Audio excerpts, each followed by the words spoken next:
Digital evidence divorce proceedings में किस प्रकार से यूटिलाइज किया जा सकता है, क्या डिजिटल एविडेंस यूटिलाइज किया जा सकता है। आजकल चाहे वो कोई भी मैट्रिमोनियल डिस्प्यूट हो, डोमेस्टिक वायलेंस केस हो, डिवोर्स मैटर हो, मेंटेनेंस डिस्प्यूट हो, जितना भी एविडेंस होता है वो आपके फोन कॉल से निकलता है।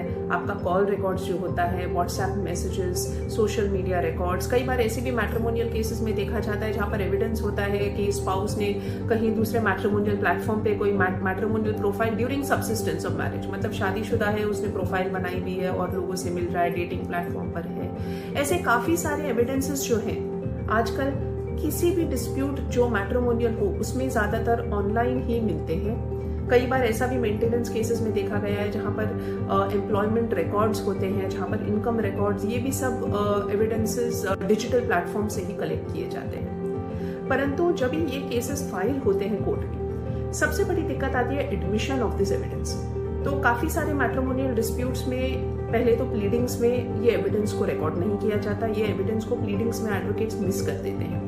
जब प्लीडिंग्स में एविडेंस मेंशन नहीं है, ऑन रिकॉर्ड नहीं है, उसको बाद में ऑन रिकॉर्ड लाना प्रैक्टिकली इम्पॉसिबल हो जाता है, बहुत मुश्किल होता है। क्योंकि as per the proceedings and as per the procedure of law, जज के पास भी ये पावर नहीं है कि वो at a later stage beyond the pleadings आपको आर्ग्यू करने दे, आपको एडिशनल एविडेंस प्रोवाइड करने दे। तो सबसे बड़ी गलती जो ज्यादातर कई बार एडवोकेट से होती है, वो सारा एविडेंस एक साथ पहले नहीं कोलेट करते डिजिटल एविडेंस और उसको प्लीडिंग्स में रिकॉर्ड भी नहीं लेते।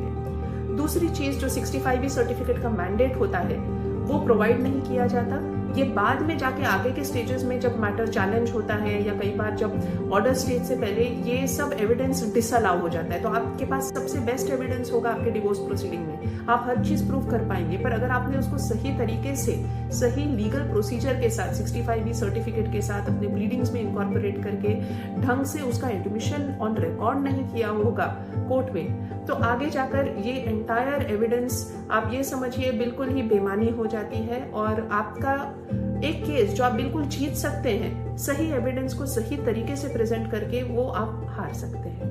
इसीलिए बहुत जरूरी है कि एज एन इंडिविजुअल भी आपको ये पता होना चाहिए, केवल वकीलों पर ही इसके बेसिस पे मत रहिए। आपको भी पता होना चाहिए कि अगर आप डिजिटल एविडेंस कलेक्ट कर रहे हैं, आपको कैसे प्रेजेंट करना चाहिए, क्या करना चाहिए। एक दूसरी चीज जो बहुत जरूरी है, जब आप डिजिटल एविडेंस कलेक्ट करते हैं अपने मैट्रिमोनियल मैटर्स के लिए, इंश्योर करिए कि ये आपने गलत तरीके से ना कलेक्ट किया हो।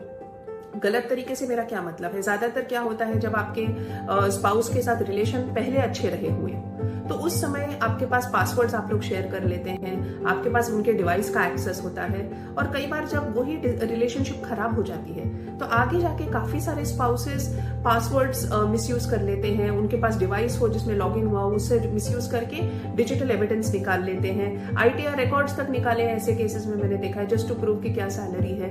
तो ये सब चीजें आप एक चीज समझिए, जब आप ये एविडेंस आप कोर्ट में प्रोड्यूस करते हैं तो आप खुद ही कोर्ट के सामने गलत काम करके जा रहे हैं। आप जिसको हम बोलते हैं, you are not approaching the court with clean hands, और ये सामने वाली पार्टी को बिल्कुल राइट दे देता है आपके अगेंस्ट क्रिमिनल एक्शन परस्यू करने के लिए for hacking, unauthorised access under the criminal law. तो एक चीज आप समझिए, आप जो भी करें एविडेंस पहले तो इंश्योर करें कि ये एविडेंस सही तरीके से ऑब्टेन किया गया हो, सही साधन से ऑब्टेन किया गया हो, और दूसरा इसका एडमिशन कोर्ट में सही तरीके से हो, पूरे लीगल प्रोसीजर के कंप्लायंस से हो, ताकि आपको कोर्ट के केस में बेस्ट आउटकम आपके मैट्रिमोनियल डिस्प्यूट में मिल सके।